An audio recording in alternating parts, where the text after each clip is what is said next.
Our women was always married to the government. From the womb to the tomb, they have a man. The government has always dictated the policies of the poor. And because we all came up in that way, no matter really what color you were, if you were poor, then the government dictated your life. The problem with that is the government is a abusive husband. He will pay the bills, but he'll beat you. This is what happened. The psychological warfare that was placed upon women, especially women of color, to cause them to fall in love with security that only the government could provide, and hate them and not understand that the same government that's paying her a check is paying her because it hates the man that she's supposed to be with. So the government has always been the other man. They can't trust the black man because the government's the other man. Always been that way in our communities. So as we begin to look at this, we begin to see that because the government has more money, power, and backing than the average man of color, the government's more respected, more honored, and more looked up to, more looked to. Because I see you sisters don't get it. You think you know, but you don't know. You don't understand the very thing that you call empowerment was designed for you to become too powerful to be with your broken man. Your man was broke, not broke with no money, broken in spirit. Even in slavery, they figure this out. They call it Willie Lynch. People say Willie Lynch doesn't exist. I've heard them say that Willie Lynch doesn't exist. Well, if it does, if it don't, what does exist is what they wrote on the paper. Because what was wrote on the paper is existing. The mentality that they have is existing. When they said to exalt the woman, make the woman strong and make the man weak. Make him strong so he'll work, but make his mind weak, docile, almost effeminate, and make the woman aggressive and strong because she has to protect the man, right? So then when we go through the after emancipation and we go through the Jim Crow era, we find that 75% of blacks were born in wedlock. As wedlock went down, AIDS went up.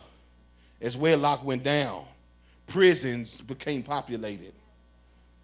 As wedlock went down, men dropped out of society. That there is a direct attack upon the mind of the woman. So if the woman disconnects from the man, not only does she cause him to become impotent to penetrate life, they have been trained to go get knowledge and to go get a degree and to go to school, to get up, to get wise. Yet what she learns puts her in opposition against the man. She's been trained by people who hate her union with the man. She don't know the books that was written against her man. The movies that was made to make him look like a buffoon. The system that was put in place to make her not trust his ability to provide. Outstretched necks, too proud, looking down on men as if you such and much, when everything you got was given to you by the other man, called the system. If it wasn't for the system, you'd be in the mission. If it wasn't for the system, you'd be living in your mama's basement. If it wasn't for the system, you'd have stayed with that baby daddy to have somewhere to go. But because the system, that other man, makes sure that you are self-empowered, because as long as you empowered, you ain't going to help empower your man. And they ain't scared of you. They scared of your man. So they get you. They empower you against your man, knowing if we make her independent, he needs her to be who he need to be. But if we get her, we get his seed. We control his seed. As a matter of fact, the seed ain't even his. He can't even say whether or not the seed can be aborted. We gave her all the power. Y'all heard what I'm saying? That's what that other man, I told you, he'll take care of you, but he'll beat you. This is why we can't get along. We got generations of this in the veins, in the DNA of these women.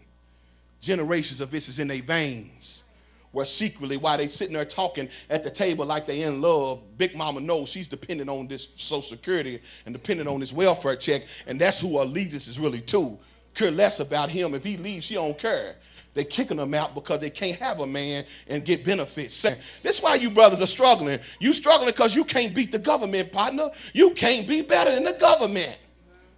They get $400 food stamps for not working. You coming in with $200 a week. How you gonna compare? So they making you feel less than, as if they have worked for this stuff when they have gotten it from a system that wants you to be separated.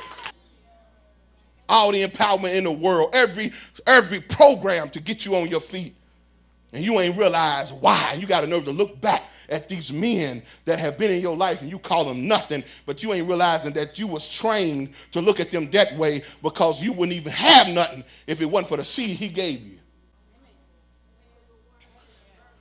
You was broke before you got a baby. Busted with nothing before you had a child. The child provided for you that man's seed. And you got a nerve to say that no good Negro won't take care of his kids. His kids are taking care of you. If it wasn't for that welfare check, you couldn't get your nails done. Wouldn't have no money to get pedicures and manicures. Y'all act like y'all really doing something. They giving it to y'all as long as you ain't got no man. As long as you keep your black man down. So how's your man going to beat the government with infinite money?